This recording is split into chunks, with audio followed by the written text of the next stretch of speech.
And for more, let's bring in Latin American analyst Miriam Spritzer. Miriam, thank you so much for being here. Pleasure being here. What do we know about how the talks this week ended? Are there going to be more? And what are both sides trying to accomplish when they're both claiming power?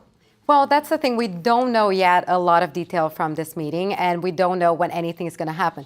What we know is that both sides are not really willing to give up that power. So the side that is supporting Guaido is the only direction they have is that they will not negotiate anything unless it ends the dictatorship of Maduro. And probably the side on Maduro's is not going to negotiate anything besides maintaining power. So it's a very complicated thing because both sides, even though they're talking now, I don't know how much leverage they have to negotiate. So it's been 4 months into this power struggle between Guaido and Maduro. Why are we seeing these talks happening now? What has changed?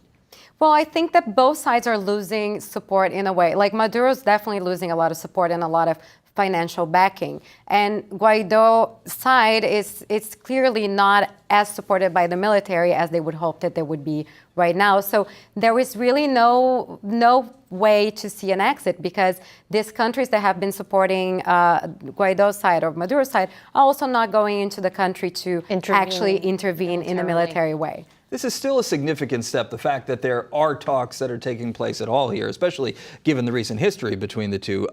But does Maduro possibly see any kind of writing on the wall here? Because things have been escalating. Things have been getting worse. The international pressure has been mounting. Yes. Now, it's important to highlight that like last year, before there was the election that Maduro won and that was sworn in president, there had been talks before. So this is not the first time that we're seeing both sides talking.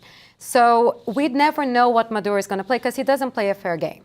And he's not by himself. He has the generals, he has narco traffic, he has Russia, China, and Cuba behind him. So it's hard to tell how honest these talks really are. What about the public in Venezuela? Do they really have high hopes for these talks? Do they see a diplomatic solution out of this crisis? It's hard to tell. I think everybody would love a diplomatic solution. I think with how long it's been taking, because this has been going on, as you said, for months. In the beginning, people hoped, oh, it's going to be another month or another month. It's been 4 months now. And like there was the big reaction of the public 2 weeks ago, and that didn't result into the end of the dictatorship. So there is hope for a diplomatic solution, but a lot of them really want just someone to go there and save them by now. All right. Miriam Spritzer, thank you so much for being here. My pleasure. Good to see you.